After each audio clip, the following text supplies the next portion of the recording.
So number 5, the fifth lie that Satan likes to tell women is that God is not enough for you. But we clearly see in John 1:16, here we go, John 1:16, out of his fullness we have all received grace in place of grace already given.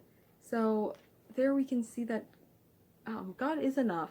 His fullness is what we've received. And especially going along with salvation, when you receive God into your heart and accept Jesus as your personal Savior, you are accepting his fullness and everything that comes along with him. He is good. He is love, joy, peace, patience, kindness, goodness, faithfulness, gentleness, and self-control, and so much others that we do not understand. Those are his fruits. Those are the things that we produce in our lives as a result of him.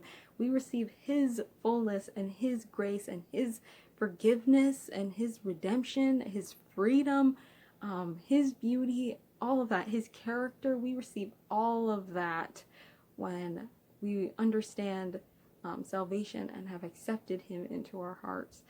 And yeah, it's not something where we are confused about the Lord and him not being enough just because we can't physically see him with our eyes. We witness him moving in the earth and within creation and within the church, first and foremost. And it's one of those things where his fullness comes into our hearts.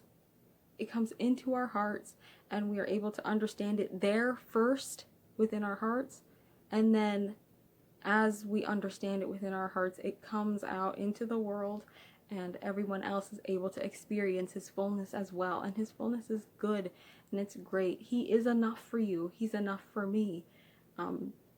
We don't need to live this life feeling that we aren't enough or that he isn't enough, because he has stated in his word that he is enough.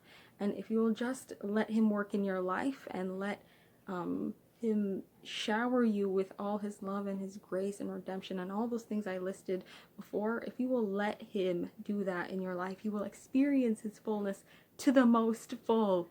And it may be a little bit overwhelming, but at the same time, it's a great overwhelming power of love that this world needs today.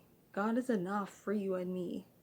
Of course, we do not physically see him with our eyes, like I said before, but what he offers to us is the greatest thing and things that humans desire today.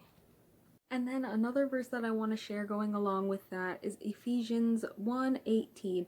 I pray that the eyes of your heart may be enlightened in order that you may know the hope to which he has called you to, the riches of his glorious inheritance in his holy people, and his incomparably great power for us who believe. That power is the same as the mighty strength he exerted when he raised Christ from the dead and seated him at his right hand in the heavenly realms, far above all rule and authority, power and dominion, and every name that is invoked, not only in the present age, but also in the one to come.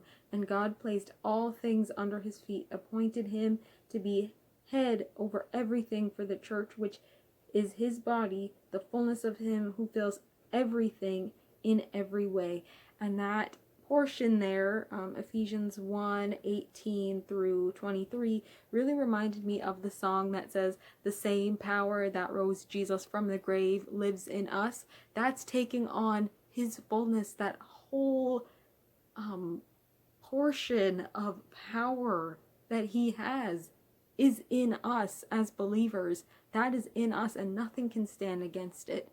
The Lord will have his way, and his fullness that lives in us, we will walk in his way because of that fullness and that power that he's given to us as his children, that he's lovingly placed on us as believers and his children. So yeah, let's move on to number 6.